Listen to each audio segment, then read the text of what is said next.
Welcome to today's episode titled Tony O'Reilly Balls, Beans, Billions, Bankruptcy, and Brilliance. And this is a story of, I would say, one of the most remarkable and probably overall talented people we're ever likely to cover because Tony O'Reilly, he was a rugby superstar who'd go on to lead Heinz for 20 years. He had become one of the highest paid and most successful CEOs during that time, while at the same time, he was building a media and business empire on the other side of the ocean. He was a guy who charmed and mixed with the global and political elite. He became Ireland's first billionaire, and then he lost it all. It is a remarkable story. Enjoy. Today we're talking about Tony O'Reilly, and this was your pick. So how'd you pick him, or why? Well, I guess anybody with well, I should say anybody of our generation, I suppose. So born in the 70s, so spoiler, would have an awareness of Tony O'Reilly if you had any interest in business. He was a very prominent figure and sort of a source of inspiration for a lot of Irish people with any interest in business. Then when I went to college, obviously there was the big O'Reilly Hall in UCD, University College Dublin, which was built. He just seemed to be a constant source of and a presence and an inspiration to a lot of people who are in any way business minded. And I think his origin story and his sporting prowess probably added to that mystique. So yeah, just a source of inspiration, I suppose, to a lot of people. He was. I mean, yeah, as you said, anybody who grew up in Ireland in the 70s would have been aware of O'Reilly. And he was nearly like Irish royalty, especially in the Yeah, business world, because he'd be over in America and he didn't move back from America. He worked with Heinz up until the late 90s. So his visits to Ireland were like covered, and it was like, oh, Tony yeah, O'Reilly is back in Ireland. And he was the preeminent businessman. He was Ireland's first billionaire, of course, as well. yeah, yeah. Um, and I knew all about that. And I was surprised that I never actually thought we got to do a story on him because when we did the research on him, like he was this polymath. He was far more Yes. impressive than I had given him credit for. Because of course I was young when he was in his heyday, youngish, and yeah, his story is fascinating. It It really is, yeah. is. Now, I'd read a couple of books. I'd read Matt Cooper's book on him, and I'd read a book which actually was given to me. It was called O'Reilly O'Reilly. Was that Um, by Ivan or Ivor yeah, or yeah, something? yeah, Yeah, yeah. Which for some reason wasn't a particularly easy to find book. yeah. So it didn't break through for, I can only speculate, but a very influential guy, and was maybe elements to the book that perhaps he wasn't that keen to share publicly at the time. Yeah. But some great stories, fantastic character. So yeah, an inspiration for a lot of people. And a small anecdote on my behalf: when they were building the O'Reilly building in UCD, I was a student in there, and I was in getting a tutorial. There was 6 or 7 of us in the room, and the tutor was a bit of a lefty. He was this is terrible. It's capitalism writ large, and they're buying their way into sort of history building this building. And I said, that's my uncle Tony, like, because of course my Sorry. surname's O'Reilly. So the guy just blanched. He went completely white. And he went, oh Jesus, don't, I didn't really mean that. So I just laughed, and I don't think I got a good mark off him. And just to clarify for our listeners, Keith is He's not not my Tony. uncle. He's No, not. no, But okay, no, no. let's get into him because it's a fascinating story for. And again, just to emphasize, of all the business people we've covered, I think Keith, and of all the business people we're going to cover, I don't think any of them has been so talented in so many No. different fields than O'Reilly because this is the story. O'Reilly's story includes sport, business, a personality, a charisma. Yeah. Everything about him was not larger than life. It was impressive. Like he Yes. was hugely impressive. So we'll start off. We'll get into all the impressive things about Tony O'Reilly and the things that probably weren't so impressive about him as well. He was born in 1936 in Mm. Dublin. to his father. His father was John Reilly, and his mother was Aileen O'Connor.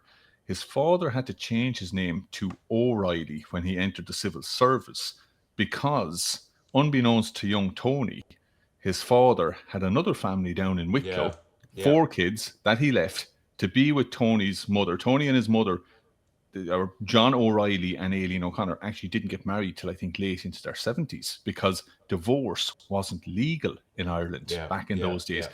So Tony grew up oblivious, thinking he had a mother and father and that was about it, and they were married and a happy couple. And it wasn't until he was 15 that he was Yes. in Belvedere, this prestigious Jesuit school in Dublin, that a priest A called him priest in. said it to him. Yeah. Yeah, brought him in and told him at 15 years old that actually, your father has another family and you've got 4 half brothers and sisters living down in Wicklow.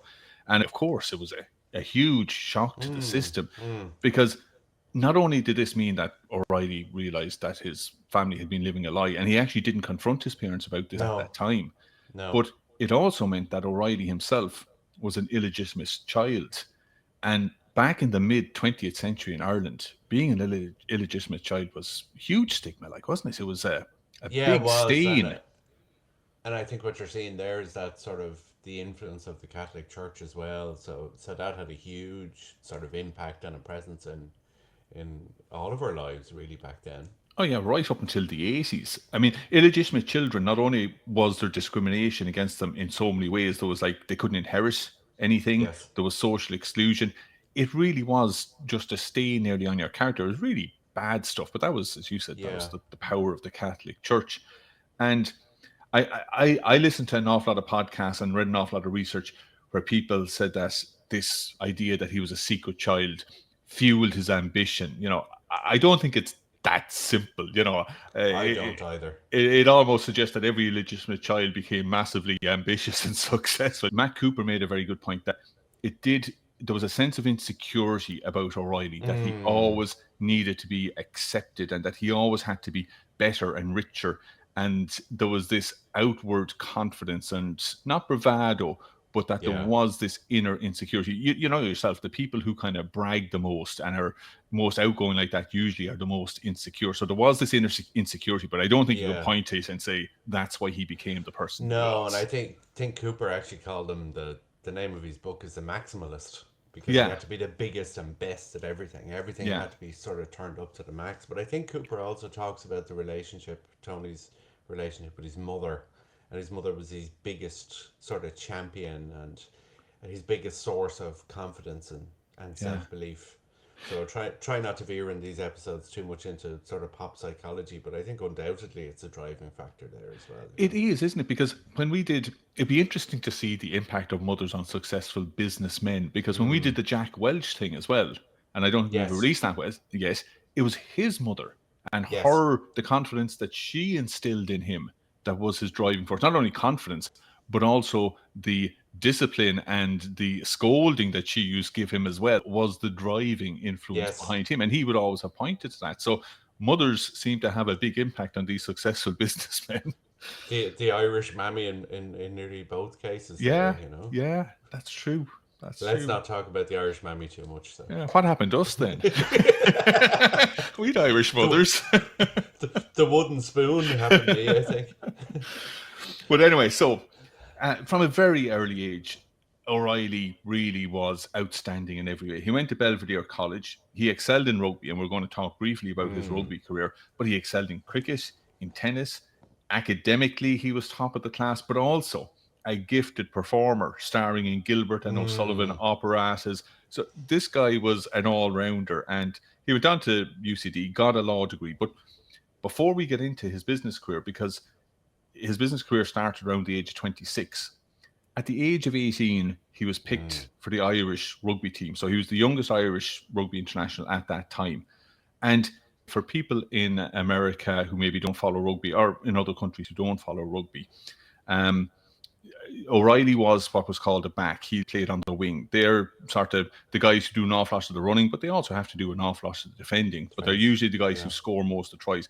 And he was this 6'2", 15 stone, red-headed, very good-looking fella. The English press, Yeah. I found a clip, they called him the red-headed pin-up boy of Irish rugby. So very much a star. He played for 15 years for Ireland, earning 29 caps and scored 12 tries.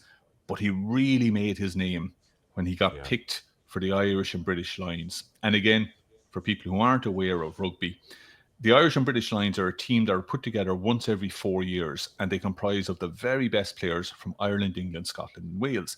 And every 4 years, they go on a tour to the Southern Hemisphere countries. So it'll be rotated. They'll go to South Africa, Mm. do a tour, and 4 years later, then they'll go to New Zealand, and then 4 years later, they'll go to Australia. Although I think in O'Reilly's time, they combined Australia and New Zealand as the one Yeah. tour. But his stats, Keith, as a somebody who loves rugby, his stats are amazing. First of all, he's been the youngest player ever to be picked for an Irish and Lions, British and Lions team. He was only 18 when he was picked. In South Africa, he scored 16 tries in 15 matches. Then in the next tour in Australia and New Zealand, he scored 22 tries in 23 games.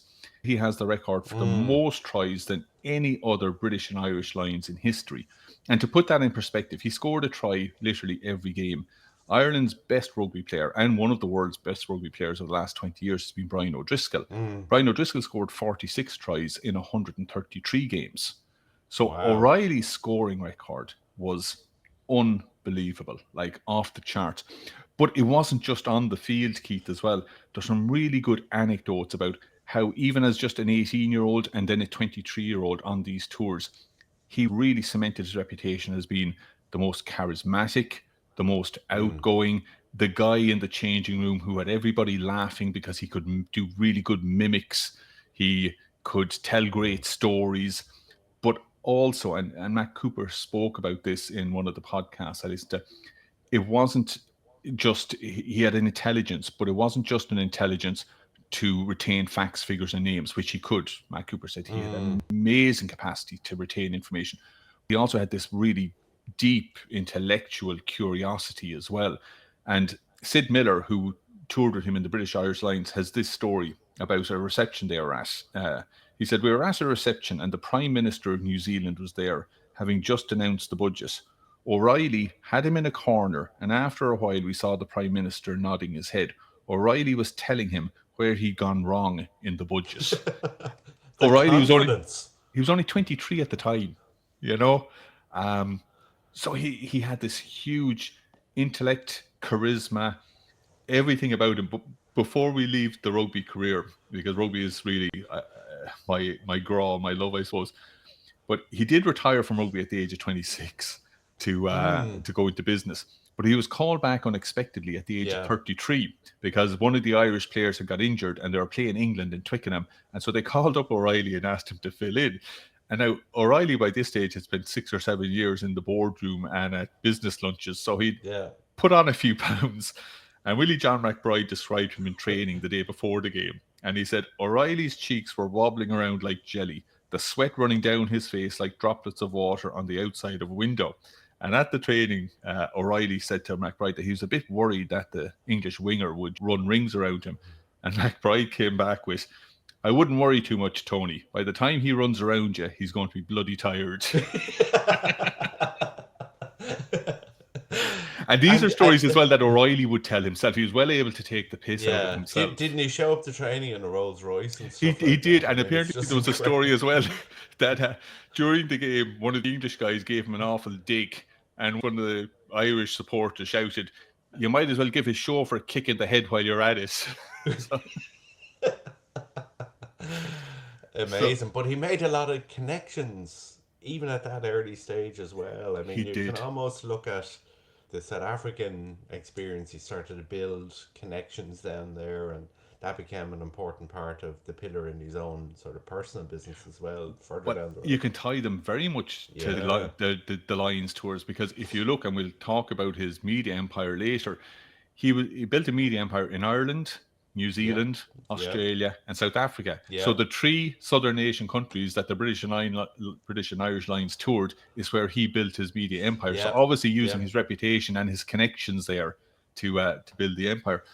But after that tour, Keith, because he had this huge personality, he did consider briefly going into a broadcasting career. And Oh, there's another nice anecdote that when he came back from one of the tours, he went into RTE to screen test And while he was doing his screen test, Terry Wogan. Now, some of these stories you don't know how true they are, Yeah. because Tony O'Reilly was very good at telling a good yarn himself. But apparently, in one of the other studios, looking on while he was doing his screen test, was Terry Wogan and Gay Byrne. They were very young at the time. Now, Yeah. for listeners who don't know, Terry Wogan went on to become the face and the voice of BBC for decades.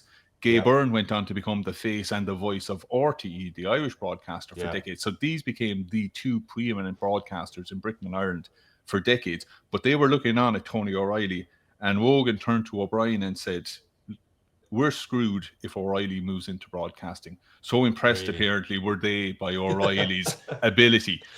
But of course, he didn't get into broadcasting.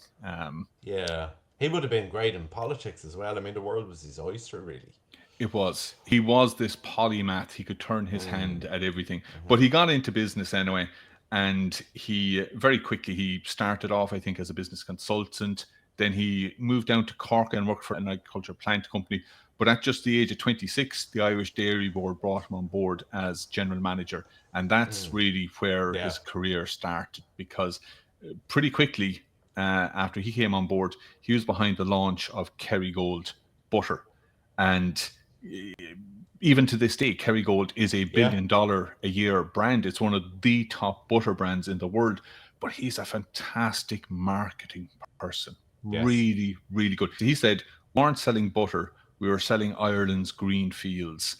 And Kerrygold became a huge instant success. Within a few years, Keith, it was accounted for 10% of Ireland's exports, just one product. Now, I know back in the 60s, Ireland's exports weren't huge, but for Yes. one single product, not one company, but for one product to account for 10% of your exports. And butter at that stage was sort of an unbranded sort of Yes, yeah, commodity in a way. that's it. That's it. And he very focused on the marketing. He wanted to sort of promote Ireland's lush, grass-fed dairy farming tradition, and that all Yeah. fit into the butter. And it was a more expensive butter than other, and it still is. But Yes. he was a fantastic marketeer. And so on the back of that, then he was hired to become managing director of Irish Sugar. And Irish Sugar had this food division called Air Foods, Aaron Foods, yeah. yeah, which is still around. It And is. that was struggling at the time. And to help it out, O'Reilly decided to do a strategic partnership with Heinz. Yeah. And while that partnership, nothing really came of that partnership, of course, once O'Reilly entered Heinz's orbit, I'm sure as soon as he entered anybody's orbit, Yeah. they could see the potential and they thought, we want this guy. And they Yeah. offered him the UK managing director job of Heinz straight away. And at the same time, you mentioned politics. At that same time, the Irish government offered him the job of Minister for Agriculture. So he had a choice and he could have gotten Yes. into politics. And I don't think politics would have suited him, and I think he made the right choice. But he would have been well able as a politician. But Ireland would be Yeah. too small a sphere for him, I I keep think. thinking about that famous quote, politics is show business for ugly people. So He was too good looking. he's probably too good looking to be a politician. Yeah, No but also, offense. I think he wanted his talents and ambition needed an international stage, and I just don't Yeah. think Ireland was big enough for his ambition. So he took the Heinz role in the UK, and like straight away, he just made a huge impact within 2 years of being there. He closed outdated factories, expanded the pet food market, boosted their baked beans market, and he increased revenue from 30 million in 1969 to 100 million in 1971. Wow. So huge impact. And they say that his strategies that he used in the UK then became the blueprint for Heinz's global expansion. And of And course, then he's moving up in terms of awareness and his own personal brand within the Heinz organization. Then, so oh, he's very much so. really put himself on the map. Oh, like if he was doing a good Yeah. job, he would be left to run the Heinz business in the UK. They'd be like, okay, he's good. But they saw they had a superstar in their hands and they thought, okay, we're bringing him over to America. Because I think even at that early age, they saw this is our future. Yeah. He is the superstar. And so within 2 years, he was brought over to America, made senior vice president of North American operations, and he and his family had to move to Pittsburgh. And again, he implemented the same strategies. He closed down outdated factories. He cost dropped by 15%, I have here, and output increased by 30%. introduced just-in-time inventory, like a frenetic pace of change that he just brought into the company. He negotiated landmark union agreements that implemented these staggered shifts, and he reduced strike incidence rates by 90%. He increased the pet food business and grew sales by 40% annually. And within 2 years, again, he increased revenue from 600 million to 950 million. So really, really dynamic, loads Yeah. of change, very pragmatic, very efficient, very much the bottom line. And then he was promoted in 73 to become COO and president just 4 years after being hired. So, you know, Meteoric. meteoric. And again, over the intervening years, you could see that they were just grooming him for to take over, because in the 6 years that he was COO and president, he again closed down factories, cut headcount, but still boosting output. He modernized production lines. The New York Times praised his pragmatic leadership and his focus on core brands. He bought stuff like Weight Watchers in Yeah. 1978 for 71 million because he could see the trends in, health conscious consumers. Within a few years, Weight Watchers was bringing in 450 million. So massive, massive growth. But what was so interesting about this, Keith, is you were mentioning that he could see his own brand strategically within Heinz. I think Heinz was where he saw his future in terms of corporate America. But I also think, like, Heinz is ketchup, baked Yeah. beans, tins of tuna. It's a kind of a boring enough business for somebody as dynamic as him.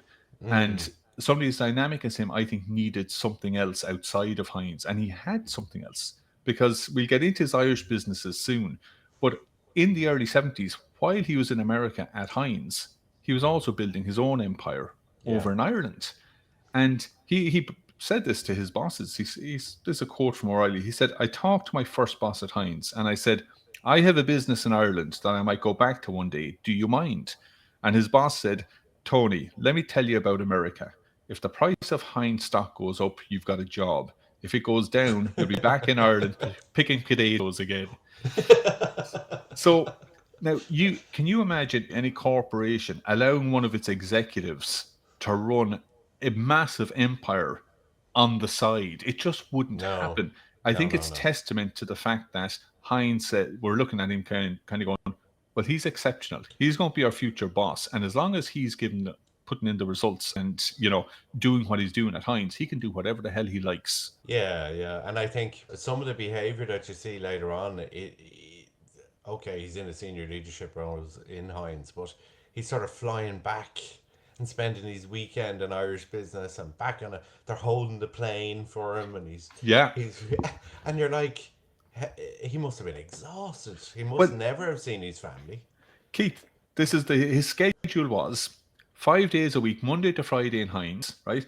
Friday, flight back to Ireland, ran his Irish businesses for 2 days, Saturday and Sunday, and then flew back to Heinz either late on Sunday night or early on Monday morning. But he was back in the Heinz office for Monday morning. He did this, according to Matt Cooper, for 40 weeks of the year for several years, loads of years, throughout his Heinz leadership, more or less. And you're right, at that time in the 70s, he had a wife and 6 children. Yeah, yeah. They must have never seen him. Like, I mean, No, it must no, have it's been, extraordinary.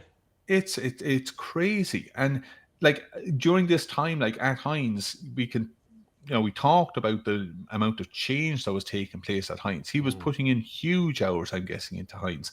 And in 1979, he became CEO of Heinz at just 43 years of age. He later became chairman and was the first ever non-Heinz family member to lead the company. Um, During his time at Heinz, he grew the market cap from just under, I think it was 900 million to 11 billion, so 12-fold. They entered 17 new markets. They acquired companies in China, India, South Africa. Um, he was very, very pragmatic in his acquisitions. He had made a name for himself as what was called a bottom fisher, in that he refused to pay more than 12 time earnings for acquisitions. And his MO was to cut costs, reinvest heavily in marketing, and use the savings to boost profits. So very careful, very pragmatic, and a really, really good innovator as well.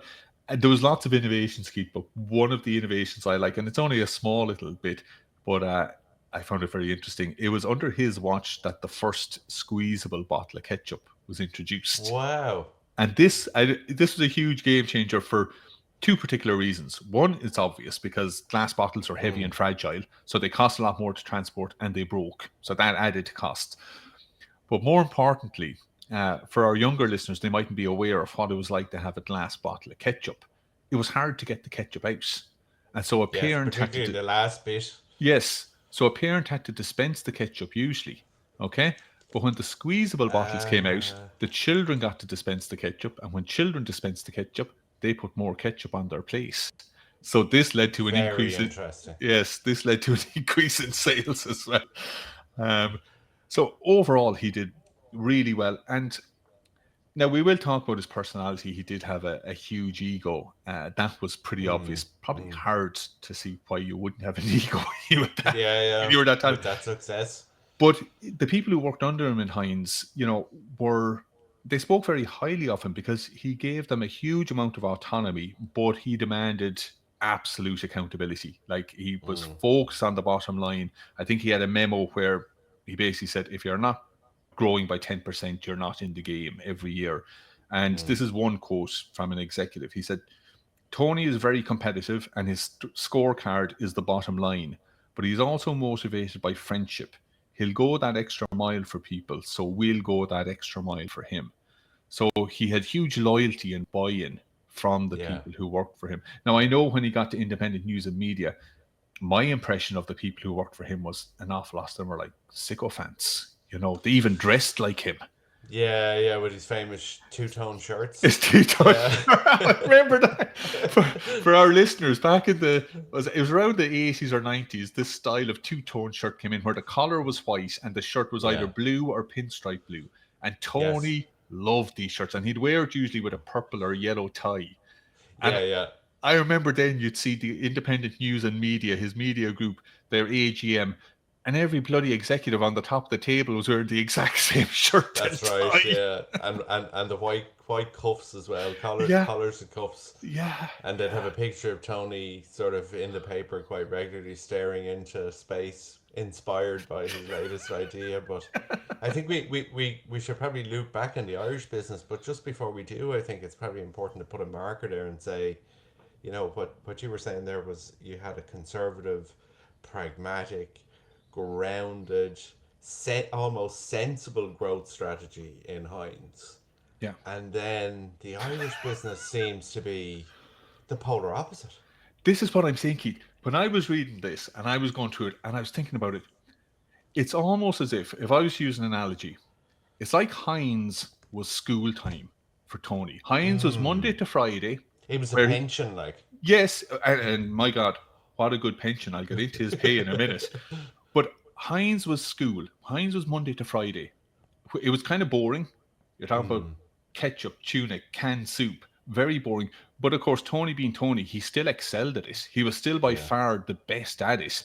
But it was school. So he was very controlled, disciplined, pragmatic.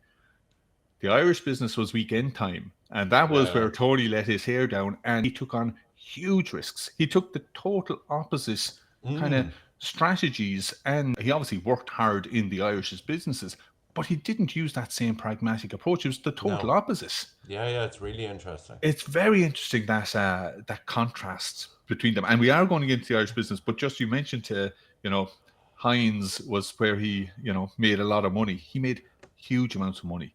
And this goes back to, I suppose, when we talked about Jack Welch.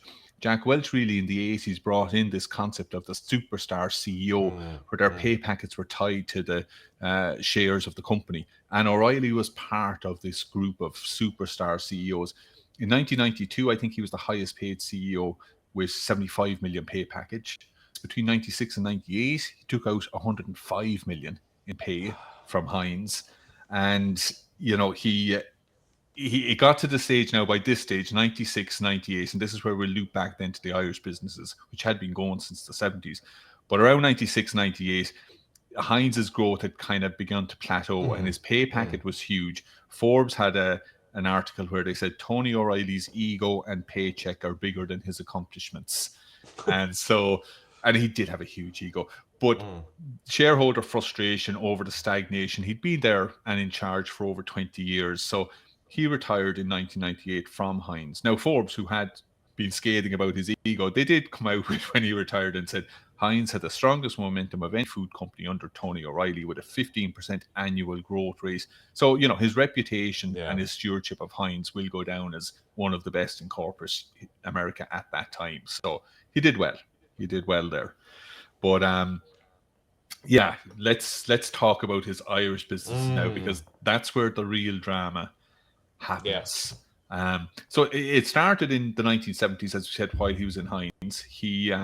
And as you said, he was like disciplined, low risk in Heinz. Then in uh, in Ireland, it was this high stakes risk taker. He started with a company Mm. called Fitzwilliam, and Yeah. I think the Vogue back then. We spoke about it when we talked about Barry Diller. The Vogue back in the 70s and 80s was these big conglomerates, these Holding companies, sort of whole things. Yeah. companies that had a mishmash like Gulf and Western, a mishmash Yeah. of every kind of company. And kind of going, what's the strategy here? But Yeah. obviously, you know what? It's a story you'd have to dig into to see what was the strategy behind having these big conglomerates. But this was O'Reilly's strategy anyway with Fitzwilliam. They bought textile and manufacturing companies, construction companies, a fertilizer Mm. production company, a wholesale retail company, and they were financed by financial engineering and stock market maneuvering. Mm. And O'Reilly himself, for most of this time, up until the time he retired from Heinz, he wasn't able to give it his full focus. So that obviously, I would say, had some impact because in the 70s there was a recession, there was soaring interest rates, the oil crisis. So an awful lot of these businesses that Fitzwilliam got involved in got into trouble. They were heavily indebted to the banks. The banks called in the loans and they had to sell a lot of those businesses. Yeah. I mean, that's a quick summary of the Fitzwilliam enterprise. Atlantic Resources was another company he got into in the 70s. Um, Yeah. where he wanted to be the first person to find oil in Ireland because Yeah. Yeah. UK they had just found oil off the in the North Sea, and there was huge optimism and enthusiasm for Mm. Tony O'Reilly's company to find oil, and Atlantic Resources was really in Providence. It went on until 2019, Keith, and hundreds of millions invested in I it. know.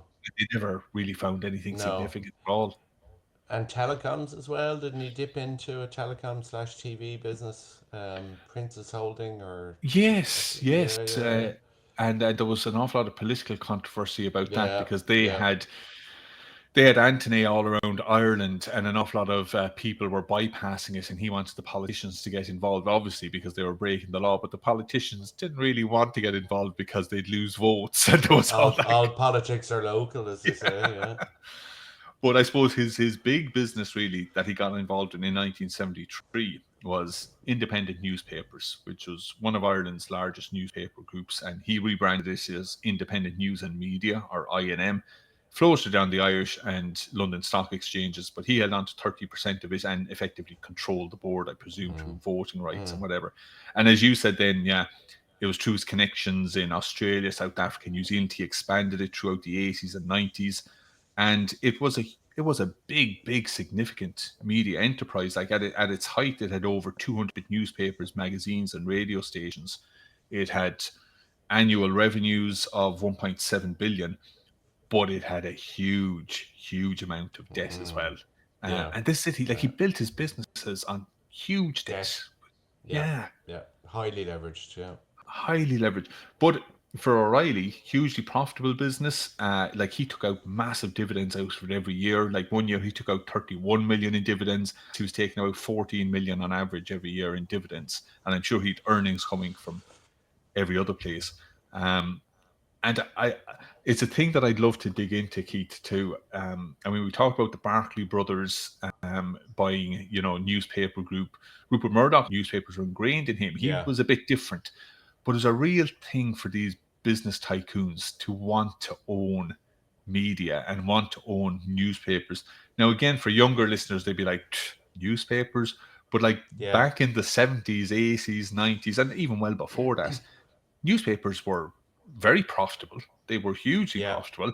And also, they were this ultimate trophy business because they gave you like huge influence and Yes. access, and they allowed you Yeah. to get in with the politicians, celebrities. It was a really good business to own back then. Yeah, and you'd imagine a lot of people kowtowed to you and sought your Yeah. approval, if you like, as the owner of a newspaper. I mean, there's stories about Tony Blair, for example, and Alistair Campbell hot-footing it to Murdoch's yacht in an Yes. effort to try and swing an election. You would imagine that's just one probably example that's quite Yeah. prominent.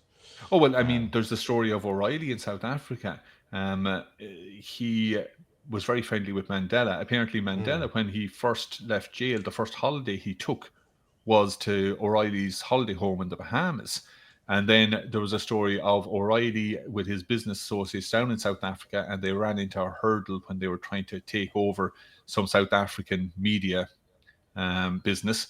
And O'Reilly said, "I'll be back in a few hours." And off he went to Mandela's house, sat down, had a chat with Mandela, came back to the office and said, "It's sorted." So that's the kind of circles he liked to yeah, wow. be in. And, you can imagine O'Reilly, this, charismatic, intellectual, very outgoing person. He thrived in that atmosphere. And an example of that, Keith, I don't know, did Matt Cooper talk or write about O'Reilly's famous executive advisory board? I don't recall that. So this was an advisory board that O'Reilly had for I&M, and it was basically just a group of very prominent and successful ex-politicians, ex-business leaders. He had on the board, he had Brian Mulroney, the former Canadian Mm, Prime Minister, Henry Kissinger. He even had Sean Connery, the former James Bond, was on the board. And apparently once or twice a year, the board would just get together in some very exclusive resort. It was just a shindig for them to shoot the breeze and for wow. O'Reilly to have the people he wanted to hang out with most to go on these Yeah. big sort of, No, I didn't mention that to my recollection, but who was advising who, like? I'd say it was O'Reilly's Cho- court. It yeah. was it was a platform for O'Reilly to hold forth, bring all these prominent people together, so he could regale them with stories, and it would definitely and feed into his ego. Anyway, I'd say. and pay them to listen to Oh him. I yeah, mean yeah, that feels yeah. a bit weird. Um, and there was the story Ronald Reagan sent him a video message for his 50th birthday while Ronald Reagan was president. Bill Clinton was a regular visitor. So O'Reilly loved this. That's why he loved Oh, independent news and yeah. media. It really was his trophy asset, which makes what we're going to talk about all the more kind of sad the way it all fell apart for him. But Mm, um, one thing, and you'd probably know a good bit about this because we mentioned Matt Cooper a few times now. Matt Cooper is an Irish broadcaster, but he made his name really as a business journalist mm, who worked for O'Reilly's newspapers, and then he became editor of a newspaper that was within O'Reilly's group. But he's a very, very much an independent voice. He wouldn't yeah. kowtow to anybody, and he wrote the book The Maximalist. Yeah. And the podcast I listened to, the guy who was interviewing Cooper asked him, "Did O'Reilly interfere with any stories?" Because O'Reilly had loads of business interests, some more that we'll talk about. Um, I'll tell you what Cooper said in the podcast, Right. and maybe you can see if he said anything else in the book.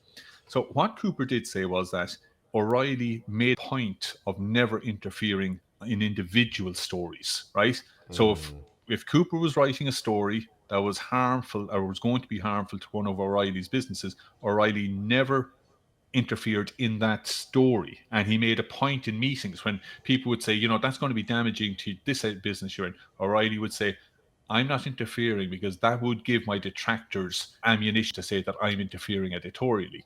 Right, grand. mm, And then Cooper testifies to that. But Cooper also testifies to the fact that he did interfere in the hiring and firing of journalists. In other words, when Cooper became editor of Tribune in his first week, one of O'Reilly's lackeys came to him with a directive from O'Reilly saying, "Fire these three journalists." Now, yeah. Cooper refused to.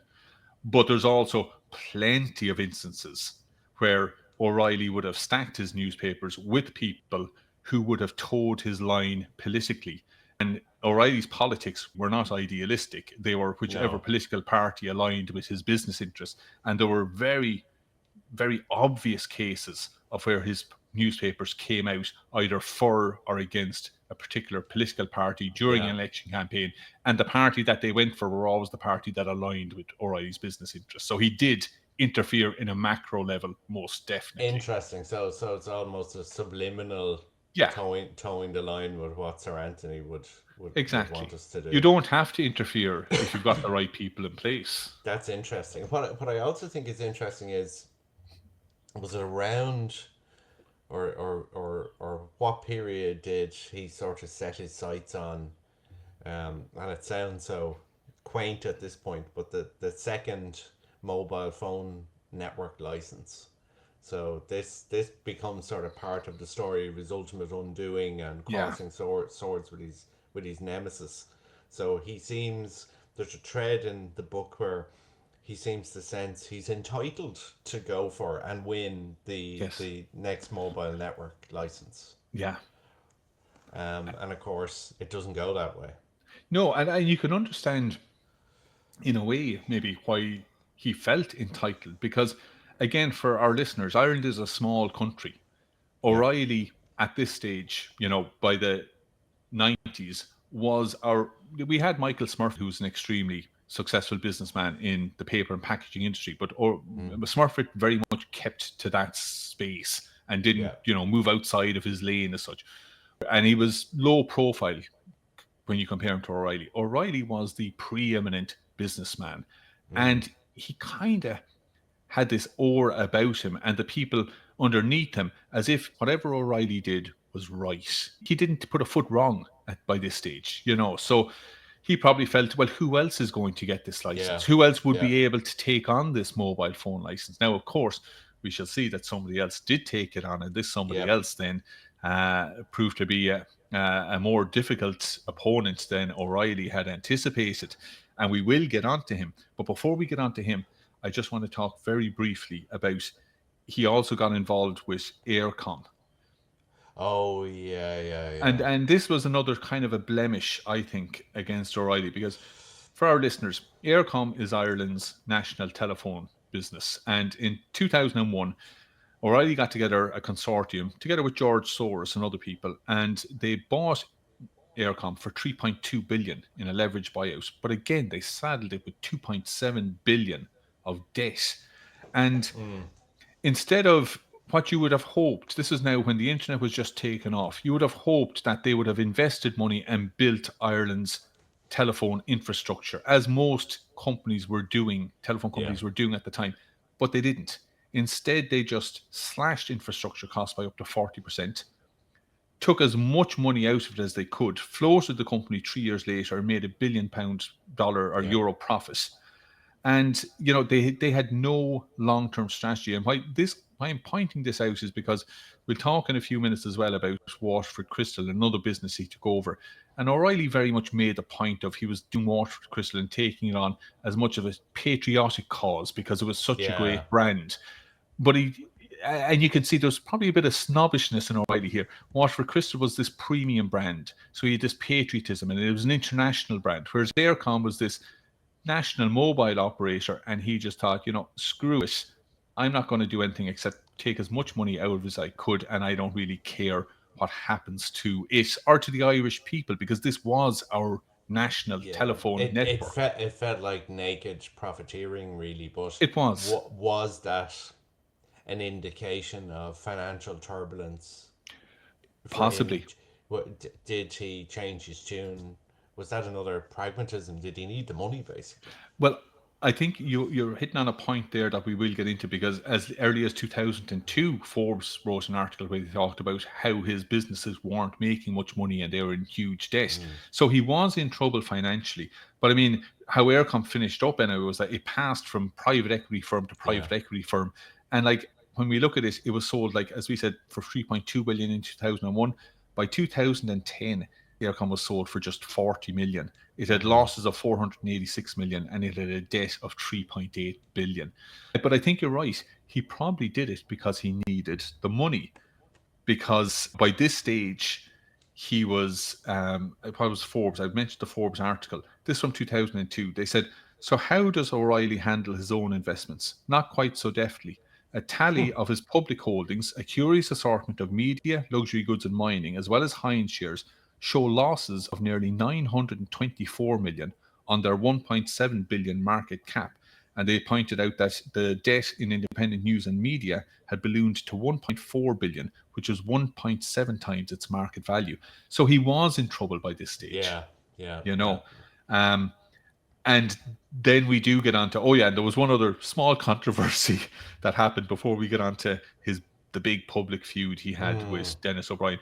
He was given a knighthood in 2001 for Oh his yeah, yeah, work with the Ireland Funds, his charity with Dan Rooney from the Pittsburgh Steelers, to put money into Northern Ireland where they funded integrated schools, cross community initiatives. A yeah. really good initiative, and he was knighted. But there was huge backlash in Ireland over his knighthood, which I know. I found it surprising. One of the papers, and I'm guessing it must have been the Irish Times, because it definitely wasn't an Irish independent newspaper, said, "A knighthood for peace building, yes. A knighthood for an Irishman, unsettling." You're kind of What? going, I know people in the north would definitely have an issue with it, but like, I looked at this. Bob Geldof accepted a I was knighthood just about to say, Sir Bob. Yeah, 15 years earlier in 1986. So I'm thinking, look, if Bob Geldof can accept a knighthood, let O'Reilly take a knighthood if he wants. But there was huge controversy around it apparently at the time. yeah. It seemed like a manufactured controversy to me, I a think bit. so. Or I yeah, think yeah, so. But then we get on to, I suppose, the big public feud. And Dennis O'Brien from your dealings in the, you know, internet, and you're involved in the phone business and all that. So yeah. Dennis O'Brien is the guy who ultimately comes up against O'Reilly. He's the young pretender, really, wasn't it? Yeah, He was a lot yeah, younger than O'Reilly at this time. yeah. He was, and I think he was a disruptor, and Mm. he got digital, Yeah, kind of in a way that somebody of O'Reilly's sort of vintage maybe perhaps didn't quite get digital.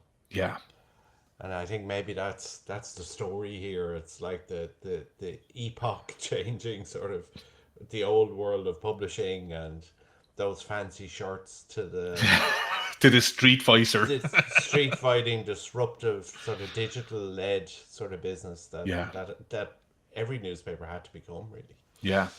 And for our listeners, quick background on Dennis O'Brien. He's one of Ireland's wealthiest men still. He's also one of Ireland's most aggressive and litigious businessmen. So you have to be very careful what you say about him. You'll notice Because I'm not saying a lot. and O'Brien made his money by winning this. Keith mentioned the second mobile phone license. O'Brien won it in 1995. And again, we'll be very careful about what we say here. But he won it under what was later to be found very uh, suspicious circumstances. Now, O'Brien has never been charged with anything, okay? No. But Yeah. there were tribunals that were undertaken by the government in later years to find out what had happened.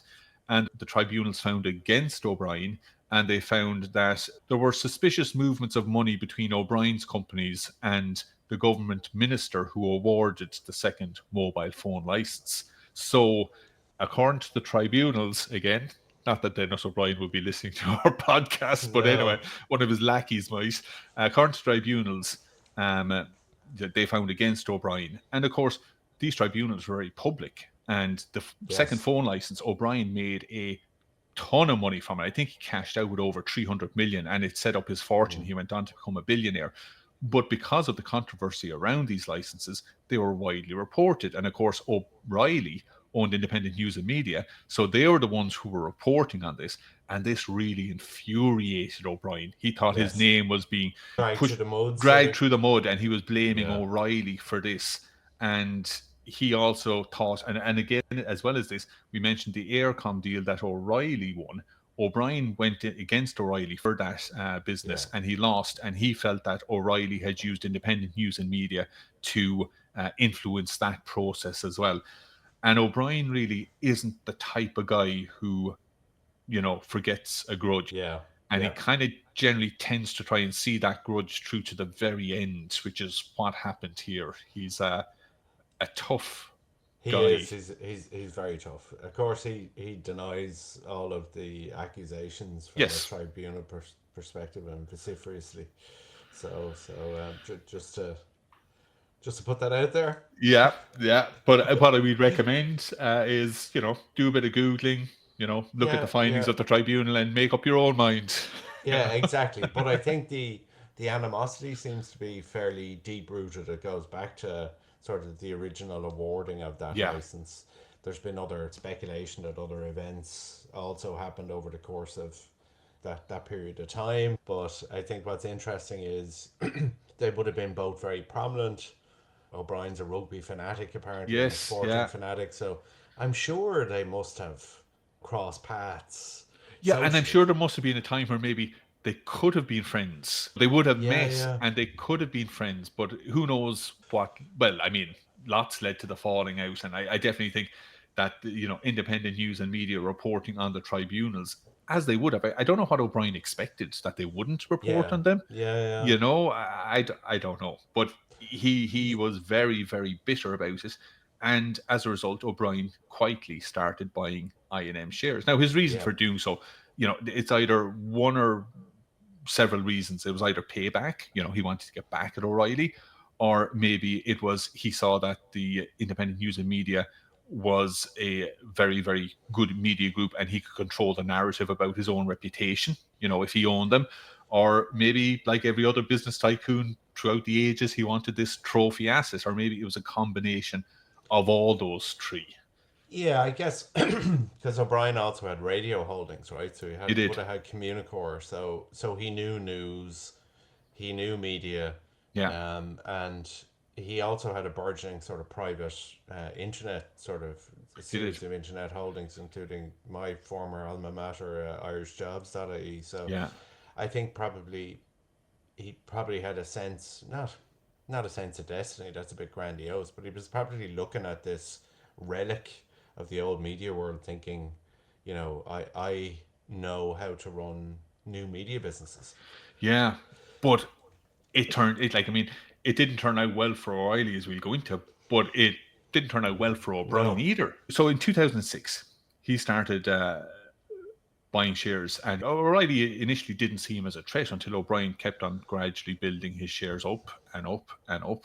And it led to a kind of reckless, costly war at a time when press was starting to go down and down, circulation was going down. And then you had the 2008 crash while this was going on.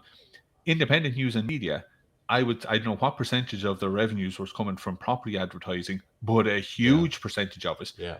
And overnight, I mean, for our listeners who experienced the 2008 crash in Ireland, our whole economy back then was built on property. Yeah. And overnight, Yeah. property just went, and it went for 4 years, which means that advertising revenues in independent news and media just went through the floor. And at the same time as this, we got to circle back to another one of O'Reilly's huge investments. He invested in this company called Washford Crystal back in 1990. And Washford Crystal had at one stage been this jewel in the crown of Irish Yeah. exports. I remember keep growing up in the 80s. Our only real tourism was Americans. And Yes. it was nearly like a pilgrimage for the Americans that came over. They all went to Washford Crystal Factory to buy Washford Crystal. It was this huge, prestigious luxury business. By the time O'Reilly got involved in this in 1990, it wasn't doing as well. Its costs were high. It was experiencing industrial relation issues, and it had merged with Wedgwood, the big ceramics company, and Yeah. Wedgwood was kind of propping it up at this stage. But O'Reilly thought there was great potential to bring it back to its past glories because he thought it could be, a real symbol of Irish excellence. He thought he could grow it into like a Cartier or a Tiffany type company. Um, Yeah, and of course the world was, LVMH or whatever they were at yeah, that stage. This concept of a luxury sort of stable of brands. yeah. And you could see the potential in it. And I mean, by 2000, he made progress. It was turning over 1.4 billion in revenue. But then in the course of the noughties, loads of things happened that hurt the company. They shifted production to reduce costs. They shifted production over to Indonesia and Slovenia. And of course, that diluted the brand's Yeah, prestige. The whole thing was yeah, this was handmade in Ireland. So that wasn't very good. You also had a weak US dollar, and most of its sales were coming from the US. And also, a criticism that was made of O'Reilly was that instead of investing in innovation, because tastes were changing by this stage. Yes. People were getting more into sort of minimalist designs, whereas Waterford Crystal was still this heavy cut crystal. But O'Reilly didn't change with the times. Again, kind of what you were saying there, maybe against his battle with Dennis O'Brien. He was still maybe old school and stuck in Yeah. the old school. Yeah. And instead of investing in innovation, he invested in acquisitions. And of course, this just added more debt Debt. to Waterford Yeah. Crystal.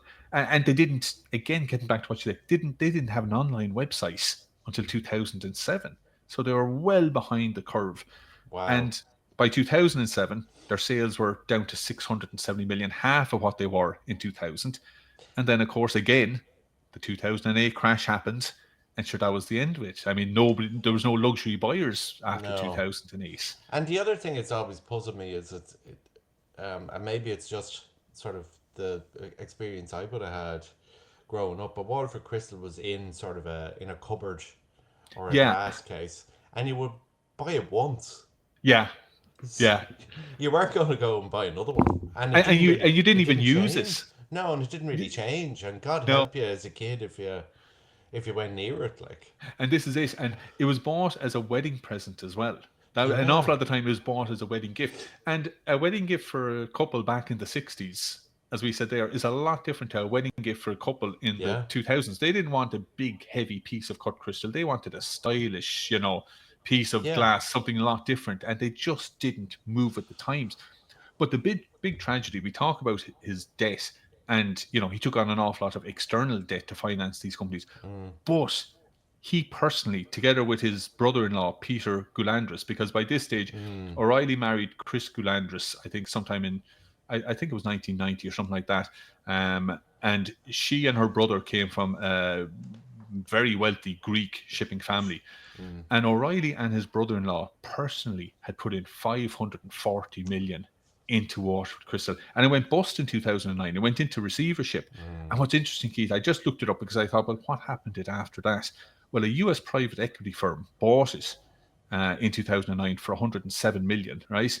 6 years later, they sold it to the Finnish company Fiskars for 437 million. And at the So there same was time, value there. there was value there. And they also took out 66 million in dividends over that time. So they got a good deal. But of course, O'Reilly now, 2008 crash happens. One of his most prized assets, Waterford Crystal, gone. And he Mm, sunk a huge amount of money into it. His independent news and media was going through the floor. O'Brien was kept on piling in, buying more shares. He had to step down, O'Reilly, as CEO and director in 2009. His son took over the role, but he was out in 2012 yeah. as O'Brien kept on buying shares. And ultimately, O'Reilly had to sell all his shares in Independent in 2015, or in 2014, and we'll get on to the demise. But as I said, for O'Brien, it didn't end up well for O'Brien either. He eventually had to sell INM, and he lost 450 million on it. So, Yeah, and I often wonder about the crystal and why he doubled down. That's something I've often been puzzled about yeah, him. What was it? Nostalgia? Was it loyalty to the staff? He kept investing and investing. Was it loyalty to a great iconic Irish brand? It just didn't make much sense to me. it didn't, because you're right to point out it isn't actually with hindsight that we're saying that was a bad move. I remember throughout the Yeah, 2000s when the money was, and they were changing managing director every second year to try and bring in a new guy with a new plan, and it just seemed to be a mess. And you kind of think, okay, if it's a mess, you kind of draw back and you kind of say, well, I'm not putting more money in. But he kept on piling more money yeah, in, and yeah, off his yeah. own money as well. And as I said, it's not with hindsight. People at the time were kind of saying, this is kind of foolish, Yes, this is a yeah. bad mistake. So yeah, I don't know what was going on there. Was it No. vanity? Did he think he knew better? I don't know. Or was it loyalty, or was it just sort of an emotional investment? Don't know. I mean, Matt Cooper, when I was listening on the podcast, he said that he was very, very tied to the Waterford Crystal investment, almost from a patriotic Yeah, viewpoint, that yeah, he saw this as being an Irish brand that could elevate Ireland onto the world stage, and there was that tied into it. But there does come a time where, like, as I said, he's known for being super, super smart. Not only we talk about his intellectual depth. Matt Cooper also talks about his ability to read a spreadsheet and understand spreadsheets and understand finances. So even from that point of view, he should have been able to look at it and say, Yeah, "This is bad." that I don't know. that's a puzzling one. It is. It is. But anyway, so you have the crash. You have he loses control of independent news and media, which is his trophy. Mm. Like he loses control, loses influence that he had, his trophy asset. He also, of course, loses those lucrative dividends that really were his salary for all those years. Um, and there was the guy who was interviewing Matt Cooper. He had this really good quote about how you go bankrupt, and it's a quote from an Ernest Hemingway book, where one guy asks another. He says, "How did you go bankrupt?" "Two ways," Mike said. "Gradually and then suddenly." And that's how it was for O'Reilly, because by 2008 and 2009, the writing was on the wall. He had debts of, he said he had debts of 195 million. Other people put it between 170 and 300 million. But he had these debts. He didn't have the money to pay them back now. So his And no bankruptcy, assets. no assets. And this is for a guy who, at one stage, his net worth varies depending on where you look, but at one stage, he was meant to be worth about 2.8 billion. And now he couldn't pay it Mm. back. And over these intervening years, he would have had entered tons of negotiations with his creditors. And by about 2014, all his creditors agreed to a deal, that he would pay them Mm. back, selling his assets and all that, except for one, AIB, Yeah. a bank that had been nationalized by the government because of the 2008 crash. And they refused to agree with the other creditors. And so O'Reilly was, I suppose, forced to go over to Bahamas and declare bankruptcy over there. Yeah. And a lot of people will have criticized AIB for that, because they're like, if all the other creditors, international creditors and everything, were willing to go with this, why weren't you willing to agree with it? Why did you put this man Yeah. into bankruptcy? Who seemed to have done so much for the country. In ways he did. I mean, okay, Waterford Crystal ended up being a bit of Mm. a disaster and a bit of a shit show, but he really did put everything into it, including his own money, to Mm. big Mm. time, to Mm. try and save that company. He hadn't done a whole lot of bad. Okay, we mentioned his interference in the press, but on the scale of business tycoons, I think the good really outweighs the Mm. bad, I think, in many Mm. ways. There was actually one other story in the bad scale, just when I mentioned it, because it was Oh. mentioned briefly. Matt Cooper was asked about it in the podcast, and he didn't follow up on it, so I followed up on it. His journalist called Joe McCartan. Joe Mm. McCartan was a journalist with Independent News and Media, and he was following up a story on Ray Burke. Right, Ray Burke Oh. was a Fianna Fáil politician who was ultimately convicted of corruption. This journalist, Joe McCartan, when O'Reilly was head of owned Independent News and Media, was doing a story on Ray Burke, and all of a sudden his salary was cut, and he was more or Oh. less, I suppose, what you call a constructive dismissal. Really, he was Yeah. forced out of Independent News and Media, so that's a black mark against Wow. O'Reilly. But having said that, people do question Mm. why AIB Mm. pulled the rug from underneath him when all his other creditors didn't. But anyway, he had to declare bankruptcy in the Bahamas, and he was forced then to sell off all of his prize assets, his Castlemartin estate. He sold in 2015 for 28 million to none other than John Malone, a guy who Yeah. pops up in so many episodes. Yeah. Yeah. He had to sell his money. He bought this money painting for 24 million. He had to sell that. He had to sell all his Jack B. Yeats paintings, everything. Now, he didn't live in poverty for the remainder of his life, because his wife He had a was in very rich wife. Yeah, a very rich exactly. wife. And I know at the time some people were saying, well, why can't his wife pay his debts? I'm kind of going, why the fuck should she? Why should she give her money to the Irish bloody banks who the taxpayer had to bail out? What does she have to do with that? It's her No, money. and her brother had done his fair share chipping in He as did well. put Yeah. in a fair whack of money to try and save Waterford Crystal. So yeah, there's an awful lot of begrudgers in Ireland. Yeah. But Yeah. Yeah. so he didn't live the rest of his life in poverty. But the last 10 years of his life, I'm sure it must have been very hard for him, having Yeah. achieved so much and for it all to come crumbling down. Um, Yeah. And that, I suppose, huge achievements, a huge ego, could Yeah, probably pick up the phone and get hold of anybody. yeah. And then suddenly you're probably a pariah, a bankrupt pariah with no influence anymore. It must have been shattering for him. Well, I mean, he stayed out of public. You didn't see much of him from No. 2014 onwards, but he did attend a Belvedere day. Belvedere named a rugby room after him in 2018, and he came back to that. And apparently, he was very reticent to go there because, I suppose there must have been some reluctance because of the Mm, position he was in. But apparently, he enjoyed the day massively when he got there and gave a great talk. And he ended his talk by with the following line. He said, "The lesson about winning and losing is that if you don't know how to lose, you don't know how to live." So wow. very philosophical about it all. And he did emerge from bankruptcy in January 2024, but he passed away then in May Mm, 2024 at the age of 88. And at his funeral, his sons said that by the end of his life, he had made peace with everything, and he was content that he had lived a very full life and a remarkable life. And I was thinking about this, yeah. Keith, and some people will point it and say, "Yeah, didn't it end in failure?" And I think failure is a bit harsh because when you have had so much success in your Mm, life as he had in so many different fields, we're not just talking about business, in so many different fields, and just in his personality and everything, mm, I don't think you can say yes, he had a failure when in yeah. 2008, and the last 10 years mightn't have been ideal, but you'd have to look back in his life overall and say there was a huge amount of success.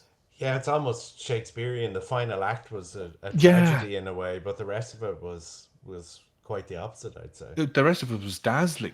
He dazzled on the rugby field. He dazzled on the business boardroom. He dazzled with all the political elite and the celebrities. But yeah, you're right, Shakespearean in the end, in that there was that sense of loss and definitely disappointment.